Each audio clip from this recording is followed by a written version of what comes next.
С вами по-прежнему Крым Реалии. Это «Крымский вечер», и мы подошли ко второму блоку нашей программы, а именно интервью. Я напоминаю вам, что вы можете слушать нас на частоте 105 и 9 FM, а также смотреть на страницах Facebook и YouTube, страница Крым Реалий. У вас есть шанс попасть к нам в эфир по телефону 8 810 06 926. Это для жителей Крыма, для жителей материковой Украины. Телефон 044 490 2905. Мы начинаем. Как обойти блокировку Крым Реалии? Не удается получить доступ к сайту Крым Реалии?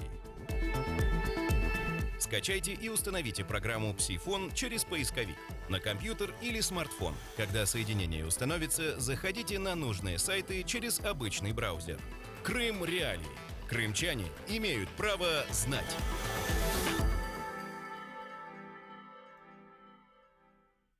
Ну что ж, а говорить мы будем о проекте резолюции ПАСЕ о положении крымских татар в оккупированном Россией Крыму. Утверждение проекта этой резолюции перенесли на следующее заседание Комитета по вопросам равенства и недискриминации. Об этом нам сообщил глава украинской делегации в ПАСЕ Владимир Арьев. Ранее сообщалось, что доклад должны были слушать. Он должен был быть рассмотрен на осенней сессии ПАСЕ в октябре. Далее цитата. Докладчик Мануэль Торнаре готов выслушать межлис крымско-татарского народа и учесть поправки, написал Арьев на своей странице в Facebook. С нами на связи Георгий Лагвинский, представитель действующей делегации Украины в ПАСЕ, и мы более подробно расспросим его о том, что же там происходит. Здравствуйте, Георгий. Приветствую вас. Ну, это из тех сообщений, которые уже поступили, о том, о чем нам сообщил Владимир Арьев, так это удивительная ситуация. Российская делегация тоже хочет отложить слушание этого отчета. Более того, кто-то из российской делегации даже пригласил членов ПАСЕ посетить оккупированный Крым. Объясните, пожалуйста, а каким образом российская делегация обосновала вот это приглашение? Обоснование на самом деле базировалось на желании диалога, желании что-то сделать, показать. Но на самом деле мы понимаем, что за этим находится некая такая политическая уловка. Россия является профессионалом с огромным опытом создавать потемкинские деревни, назначать специальных обученных информаторов, свидетелей, которые бы на самом деле все-таки играли бы по правилам России. Если бы даже докладчик поехал бы туда, о чем он сам говорил, это могло быть воспринято в европейском сообществе, включая в Швейцарии, где он находится, негативно. Потому что он должен будет отразить ту информацию, которую не дают, и с которой он принципиально мог сам быть не согласен. Поэтому докладчик отказался от такой идеи, понимая, какая игра была у русских так называемых коллег. Георгий, ну вот ранее сообщалось, когда был опубликован доклад генерального секретаря ООН Антонио Гутерриша, там говорилось о том, он четко указывает в этом докладе, что миссия когда она пыталась въехать на территорию оккупированного Крыма, и Российская Федерация, во-первых, категорически игнорировала любые запросы, а во-вторых, был четкий ответ, это был официальный ответ, что для того, чтобы уполномоченный член миссии, кто-нибудь из миссии ООН посетил оккупированный Крым, они должны делать это по российским законам. И вот сейчас вот это приглашение. Я хочу понять, насколько вот эта реакция самого докладчика ПАСЕ, на ваш взгляд, я понимаю, что он отклонил это, но не должен был он выступить с каким-то заявлением по этому поводу? Смотрите, более того скажу, что так как мы не дошли до детализации этого визита во время обсуждения на заседании комитета, но в кулуарах российские представители открыто говорили, что они согласны на все украинские условия, включая въехать с территории Украины в рамках законодательства Украины, например, без русской визы, и выполнить все требования для того, чтобы все-таки докладчик доехал и это сделал. Из этого мы понимали, в чем цель. Теперь, смотрите, на сегодняшний день одно из взаимных одна из взаимных претензий, это то, что мы говорим, туда не пускают миссии. И сам доклад в том числе предусматривал пункт допустить международные миссии на территорию оккупированного Крыма. С другой стороны, докладчик говорит, я туда не поеду. Потому что та миссия, которую вы можете предоставить, в нашем случае, не может быть расценена как миссия. То есть это была такая провокация, да? Да, то есть де-факто получалось, что мы думаем, что российская все-таки делегация будет пытаться проводить позицию сейчас для международных организаций, в котором подготовлены, как я уже говорил, потемкинские деревни, рассказывают, как все хорошо, как люди любят Крым, как сделали свободный выбор, как может проходить референдум, и дул пистолет они совсем не видели, и т.д. и т.п. Все, что мы уже, в общем-то, слышали на многих международных площадках. Именно поэтому, в принципе, план России не состоялся. Перенесено, я думаю, что они будут подавать свои поправки, мы будем подавать свои поправки. В реалии этой ситуации, то, что могу вам сказать, что мы переговорили с докладчиком, подготовили от имени Меджлиса, от имени депутатов ряд существенных замечаний. И докладчик пообещал, что те замечания, которые мы подготовили, он учтет. То есть это некая такая позитивная новость. Вместе с этим, смотрите, доклад неплохой, он достаточно позитивный, он отражает все процессы. Но он не настолько жесткий, как предыдущие резолюции. А кто его готовил? Четко указывали, например, освободить немедленно заложников. Да? Эта резолюция говорит предоставить лицам доступ к правосудию, освободить, не применять российское законодательство. Но вот призывов таких, которые мы хотели, пока мы не увидели. Поэтому мы не можем назвать резолюцию негативной. Мы должны... У нас пропала связь с Георгием Логвинским. Я надеюсь, что наши редактора наберут его еще раз. А я напомню, что мы обсуждаем работу над проектом резолюции ПАСЕ о положении крымских татар в оккупированном Крыму. Эта резолюция, слушание этой резолюции, ее утверждение перенесено на более поздний срок. Это будет зимняя сессия, но ранее сообщалось, что доклад по Крыму в ПАСЕ должен быть рассмотрен в октябре, как мы услышали от Георгия Логвинского, председателя действующей делегации Украины в ПАСЕ. Это связано с тем, что докладчик Мануэль Тарнаре захотел выслушать Меджлис. Георгий снова с нами на связи. Георгий, у меня к вам еще один вопрос. Накануне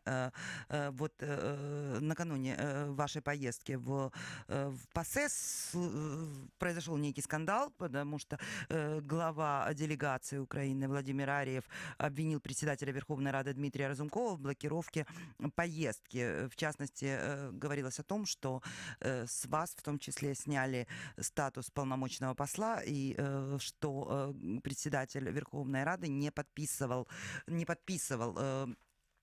командировку. Мы перед эфиром связались с главой комитета по международным делам Верховной Рады Богданом Еременко, и он сказал, что новая делегация, хотя уже Рада определилась составом, но она все еще находится на этапе формирования, а также пояснил, что с точки зрения ПАСЕ предыдущая делегация, то есть ваша делегация, сохраняет полномочия до тех пор, пока не будет окончательно сформирована и представлена новая. И вот здесь возникает вопрос, насколько ваша работа вот сейчас воспринимается вашими коллегами как легитимная? И не получится ли так, что новой делегации придется начинать все по новой?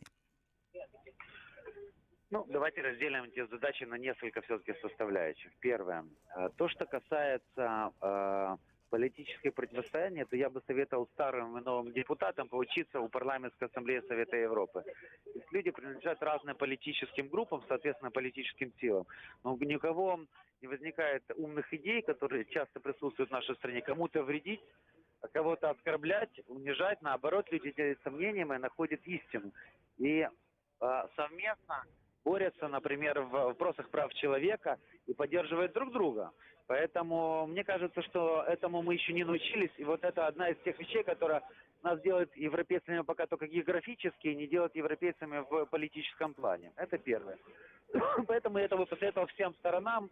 И мелкие пакости что-нибудь отменить или что-нибудь сделать, ну, мы всерьез не... я, во всяком случае, всерьез не воспринимаю. Вторая вещь. Смотрите, когда вопрос, например, касается крымских татар или Крыма, неужели в нашей стране должны быть какие-то разногласия? Сейчас это вопрос стоял на сессии ПАСЕ. Я вам скажу так, что я говорил практически со всеми делегатами, и подписали бы распоряжение, не подписали, оплатили, не оплатили. Например, мне никто не оплачивал эту поездку, но я как депутат ПАСЕ обязан был быть на комитете, я поехал за свой счет, я приехал сюда и здесь выполнил свою работу. Почему? Потому что я не выполняю политические заказы, я не защищаю интересы политической силы, фракции или каких-то лиц. Я защищаю Украину, да, и поэтому мне интересно, чтобы защитить крымский татарский народ, национальные меньшинства, сделать все для деоккупации. Я считаю, что любой политик должен для себя брать именно такие цели, задачи их реализовывать. Более того, я вам скажу, что я вообще ни на кого не обижаюсь.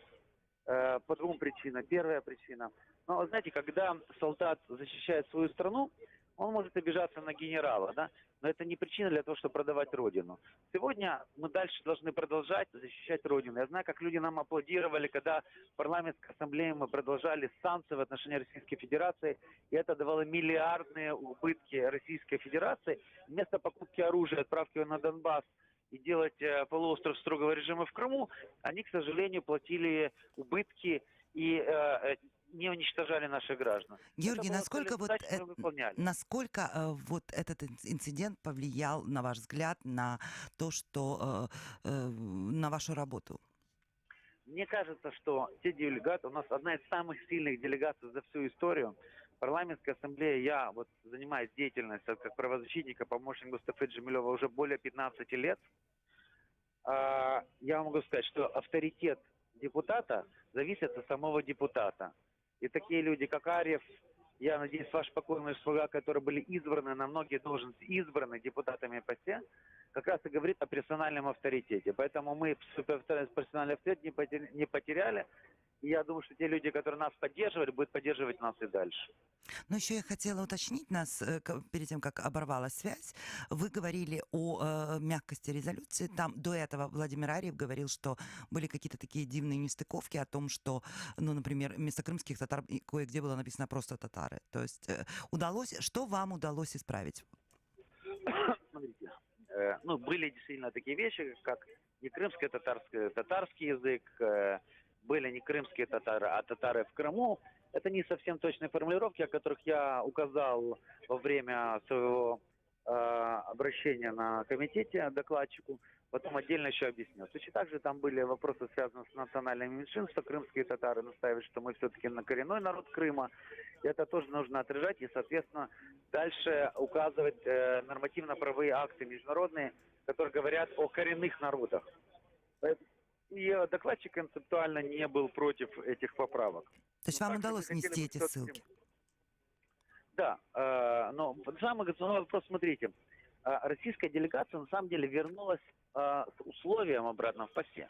Она находится под определенным мониторингом, и за определенный период времени она должна показать, что она сделала для реализации предыдущих резолюций по восстановлению прав, в том числе крымских татар, в том числе людей на оккупированной территории и территориальной целостности Украины, и другие условия, которые описаны в резолюции 1990 и других. Теперь, как раз эту резолюцию мы в том числе хотели добавить фразами о том, что они обязаны выполнить в случае невыполнения, то должна парламентская ассамблея рассмотреть это как неудовлетворительное выполнение своих обязательств и, возможно, введение новых санкций в отношении Российской Федерации. Поэтому мы тоже дальше будем продолжать направлять и делать деятельность, которая будет защищать интересы Украины. Спасибо, Георгий. Напоминаю, с нами на связи был Георгий Лагвинский, представитель действующей делегации Украины в ПАСЕ. А мы уже готовы поговорить с Лесей Василенко, членом будущей делегации Украины в ПАСЕ от фракции «Голос». Здравствуйте, Леся. Доброго дня. Вот первый вопрос к вам относительно этой резолюции, потому что вот мы только что слушали Георгия Лагвинского, он говорит, что изначально, когда они увидели документ, он был составлен не везде корректно. То есть там были, например, вместо крымско-татарского языка татарский язык, вместо коренной народ было написано меньшина. То есть им удалось откорректировать какие-то нюансы. Мы знаем, что перенесено утверждение обсуждение этого доклада, что перед этим докладчик хочет услышать Меджлис. Вы знакомы с этим вопросом и как, вот, на ваш взгляд, насколько удастся в момент слушания добиться более жесткой формулировки? Я вважаю, що будь-які доповіді мають бути підготовлені з урахуванням абсолютно всіх об'єктивних фактів. Якщо доповідач не ознайомився з позицією кримськотатарського меджлісу, якщо не було on-site visit, скажімо так, не було можливості приїхати на власні очі, провести низку зустрічей, інтерв'ю, для того, щоб підготувати матеріальну базу для своєї доповіді, то не можна вважати, що така доповідь є об'єктивною. Я дуже вітаю те, що сьогодні було прийнято рішення перенести розгляд цього документу і що було прийнято рішення, що доповідач буде мати змогу провести низку необхідних зустрічей і доопрацювати рекомендації, які він робить. Тобто це, на мою думку, є правильною позицією.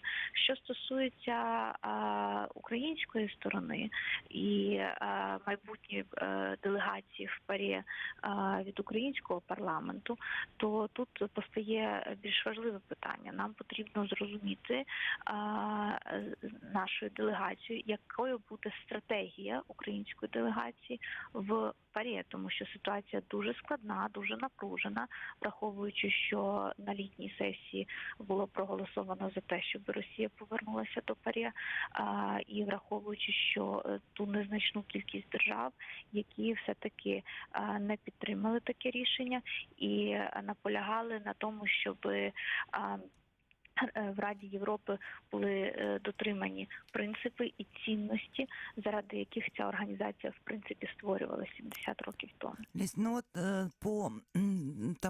из того, что нам сказал Георгий Лагвинский, он говорит, что Россию вернули, безусловно, российскую делегацию в ПАСЕ, но он говорит о том, что там есть все-таки такое негласное условие, за ней очень серьезно наблюдают, и речь идет в первую очередь о Крыме, и в данном случае вот одним из таких новшеств, которые предложила Российская Федерация, то есть это приглашение докладчика Мануэля Торнаре посетить Крым, оккупированный Крым, на что он, конечно же, сказал, что так не будет. Но суть заключается в том, что Российская Федерация, как говорит Георгий Лагвинский, российская делегация в кулуарах говорила о том, что они не настаивают на российской визе, что они готовы на любую форму вот этого посещения. Мы видим, что Российская Федерация пытается тем или иным способом завлечь миссии, завлечь визитеров в оккупированный Крым.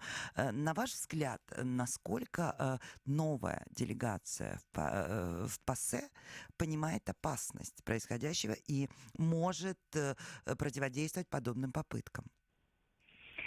Я вважаю, що зараз формується дуже сильна делегація, яка буде мати серед своїх членів і представників кримськотатарського народу, зокрема від фракції «Голос» делеговано Рустема Умерова. Крім того, будуть з інших фракцій і досвідчені члени делегації, які вже не один рік працюють в ПАРЄ. Будуть також нові обличчя, які зі сторони громадськості всі роки відстежували ситуацію, відстежували події, які відбувалися в ПАРЄ, і працювали зі своєї сторони щодо того, щоб Україна мала всі механізми і інструменти, щоб протидіяти наслідкам російської збройної агресії. А це стосується і наслідком є і тимчасово окуповані території Криму і Донбасу. Леся, по словам Ирины Геращенко, в состав делегации вошли 12 человек и 12 заместителей членов делегации, 14 народных депутатов, то есть 7 членов и 7 заместителей от партии «Слуга народа», по 2 от фракции «Оппозиционная платформа за життя», «Батьківщина», «Европейская солидарность», «Голос» и группы «За будущее». Одно имя мы услышали, это Рустем Умеров. А вы можете назвать еще имена тех людей, которых ваша партия делегирует, ваша фракция делегирует в ПАСЕ? У нашої фракції дуже невелика квота. Від нашої фракції буду, зокрема, я і Рустем Умеров. Ми будемо працювати командою. Ну, мы пытались связаться перед эфиром с представителями Украины в ПАСЕ от фракции «Оппозиционная платформа за жизнь» Олегом Волошиным, однако он не смог принять участие в нашем эфире. Также сегодня не готовы комментировать ситуацию представители фракции «Слуги народа», «Батькивщина» за будущее. И пока мы не можем да, и вот я хочу уже перед тем, как передать слово следующему спикеру, спросить все-таки вас, Лесь, на ваш взгляд, все-таки, вот вы сказали, что еще не сформирована позиция.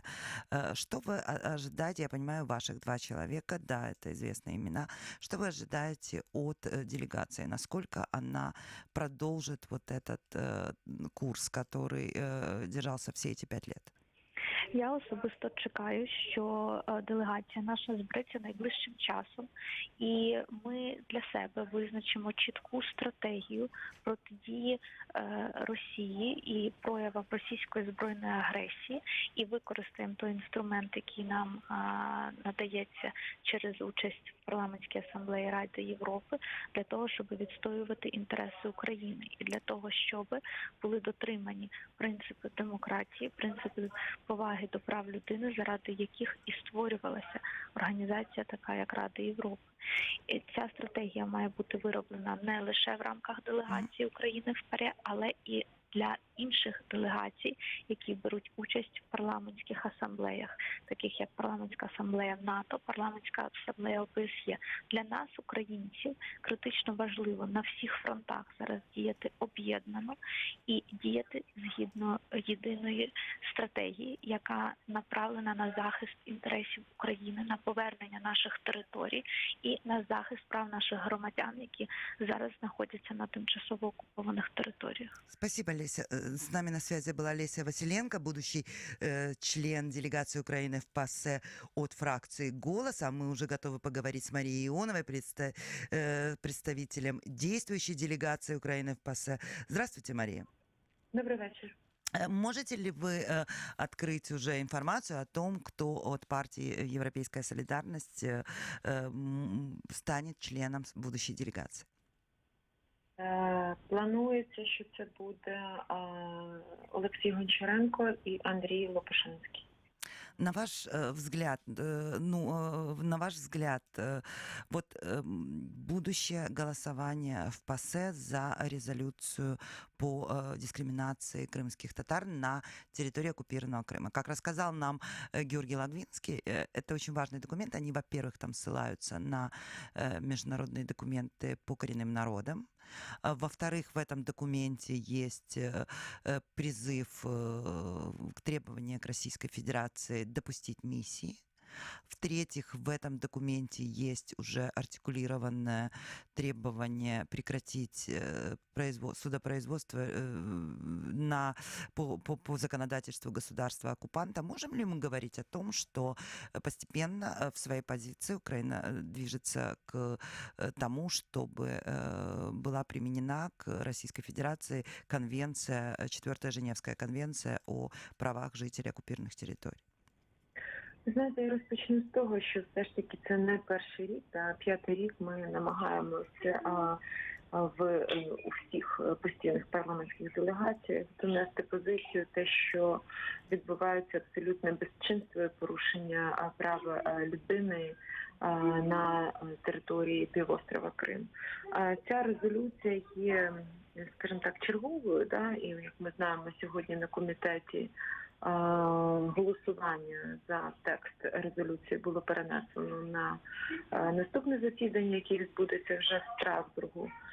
Насправді для нас надзвичайно важливо, що прозвучало наступне. Те, що становище кримських татар має катастрофічний характер. Не допускаються міжнародні гуманітарні місії, правові, захисні організації. Там люди пропадають безвісті. Ми з вами знаємо, що більше 130 осіб, які засуджені і несуть покарання і переслідуються на півострові Крим. Тобто питання це не перший рік ми піднімаємо. І те, що стосується корінної нації Криму, те, що стосується всіх затриманих і засуджених, І все ж таки те, що Російська Федерація вона нелегально використовує російське законодавство на території анексованому Криму. Тобто це все ж таки ми дуже сподіваємось, що такий крок за кроком, вода камінь точить, а ми Україна проти Росії є і в міжнародних судах, тобто нам важлива ця резолюція в такій політичній організації, як ПРЕ. Ми розуміємо, що і ми знаємо, як сьогодні відбувався комітет у справах рівності і недискримінації. Тобто там були присутні росіяни, знову ж таки. Це такі нові реалії, в яких має працювати поки що діюча постійна делегація, але також це реалії, коли будуть голосувати і коли будуть брати участь і нова делегація України. Я погоджуюсь тут з моєю колежанкою, те, що стосується нової парламентської делегації, те, що все ж таки ми сподіваємось, що нова делегація, вона продовжить таку політику попередньої делегації, де ми гостро виступали за національні інтереси. І ці національні інтереси, вони були, скажімо так, ідентичні з тими міжнародними європейськими цінностями, принципами, які відстоює весь демократичний цивілізований світ. Ми дуже сподіваємося, що ця політика лишиться незмінною, і ми зможемо далі захищати суверенітет, а саме головне – це наших громадян, де б вони не знаходились, особливо те, що стосується злочинної діяльності на півострові Крим. Еще, я хотела бы задать вопрос относительно тех правок, которые были внесены, потому что я так понимаю, что первоначально, перед тем, как поехать и принять участие в заседании комитета, были некие возражения. Что это были за возражения? Ви знаєте, я не хочу коментувати те, що стосується Російської Федерації, їх всіх заперечень, тому що насправді вони мають понести покарання. Вони мають понести покарання за вбивство українських громадян, за те, що за крадіжку українських територій. І це питання не тільки політичне, це питання економічне. Ви знаєте, скажімо так, ми розуміємо слабкість міжнародних організацій, але знову ж таки я впевнена, що ми надалі маємо відстоювати позицію України, і я дуже сподіваюся, що якраз ця спільна позиція, яка була протягом 5 років між президентом, урядом і парламентом, вона залишиться незмінною в контексті захисту прав і свобод громадян України, які в тому числі знаходяться на території Криму. Скажите, Мария, на ваш взгляд, удастся ли сохранить вот эту консолидацию украинской делегации в ПАСЕ, которую мы наблюдали 5 лет, сохранить ее в будущей каденции? Питання, ви знаєте, просто наразі сигнали по різним напрямкам і по різним позиціям нашої, скажімо так, не нашої, а позиції президента Зеленського по тим зовнішньополітичним викликам, які є наразі. Не можу сказати, що я дуже впевнена, тому що поки що деякі дії, вони говорять про протилежне. Але я дуже щиро вірю і сподіваюся, що все ж таки ця realpolitik змусить його стати на рейки абсолютного захисту национальных интересов Украины. Спасибо, Мария. С нами на связи была Мария Ионова, представитель действующей делегации Украины в ПАСЕ, а мы готовы поговорить с Эскандером Бариевым, главой Крымско-Татарского ресурсного центра, членом Меджлиса Крымско-Татарского народа. Здравствуйте, Эскандер. Добрый день, добрый вечер. Мы обсуждаем работу в комитете ПАСЕ по резолюции по правам по дискриминации крымских татар на территории полуострова оккупировано. Из той информации, которая уже есть, во-первых, перенесено утверждение этой резолюции, во-вторых, докладчик Мануэль Танаре хочет выслушать Меджлис крымско-татарского народа и учесть поправки. Какую позицию представит Меджлис?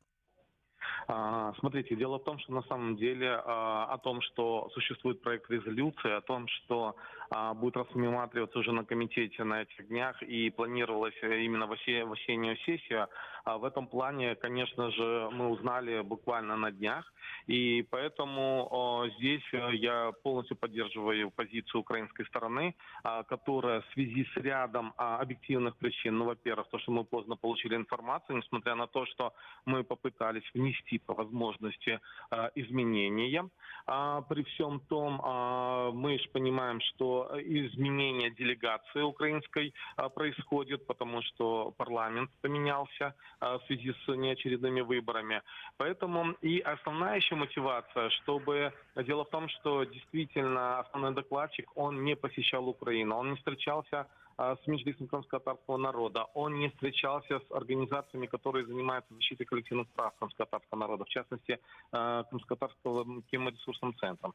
И поэтому, конечно же, мы приветствуем тот шаг, что перенесено рассмотрение о нарушении прав, и, соответственно, все-таки основной докладчик, он изъявил желание все-таки посетить Украину, встретиться как с Меджлисом, так и с экспертами. Кроме того, мы со своей стороны, когда узнали о такой инициативе, мы написали непосредственно ему письмо от Крымско-татарского ресурсного центра. Мы привлекли ряд правозащитных организаций, которые занимаются защитой прав коренных народов, написать письмо докладчику для того, чтобы он понимал, что в том докладе, в том отчете, который он подготовил, недостаточная или неполная информация о тех нарушений прав человека и коллективных прав крымско-татарского народа, которые на самом деле осуществляются сегодня в Крыму. Эскандер, какие правки вы уже внесли? Дело в том, что там есть по некоторым позициям, и я бы сейчас не опережал бы события, потому что мы будем возвращаться к резолюции, и мы будем непосредственно возвращаться к докладу. Мы со своей стороны сделали полный обзор и направили ему на электронную почту, и направили, соответственно, для того, чтобы он мог понимать, что нарушение коллективных прав крымско-татарского народа связано и как с преследованием по религиозному принципу, по тому, что отсутствует право на получение образования на родном языке, так и относительно, скажем, пользования землей и так далее, что регламентирует Декларация ООН о правах коренных народов. Спасибо, Эскандер. С нами на связи был Эскандер Бариев, член Меджлиса крымско-татарского народа, глава Крымско-татарского ресурсного центра. Я напоминаю, что мы говорили с вами о резолюции, которую ПАСЕ готовит. Эта резолюция касается крымских татар, дискриминации крымских татар в оккупированном Крыму. Ну что ж, по этой теме у нас пока все. Ну, конечно же, мы будем следить за этой темой и будем освещать продолжение, потому что, как нам уже сообщили, будет голосование на следующей сессии, через сессию зимой. И сейчас я готова пригласить Стаса Юрченко и поговорить с ним о новостях завтрашнего дня. 21 сентября 2015 года вы впервые услышали «Радио Крым Реалии», а мы впервые вышли в эфир. Каждый день мы готовим новости, ток-шоу и авторские программы. И все потому, что крымчане имеют право знать.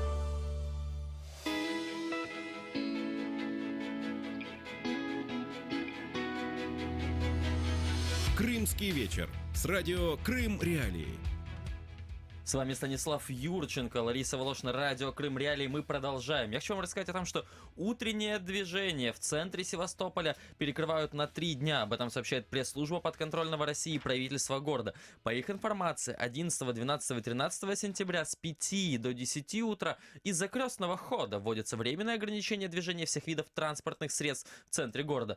Указывает, что движение перекроют на время прохождения пешей колонны по следующим автомобильным дорогам. Улица Большая Морская, площадь Ушакова, улица Ленина, улица Василия Кучера, Красный Спуск, улица Портовая, улица Вокзальная, улица Героев Севастополя, улица Багрия и автомобильная дорога Гончарная, Ялта. Будьте внимательны, наши дорогие радиослушатели из Севастополя.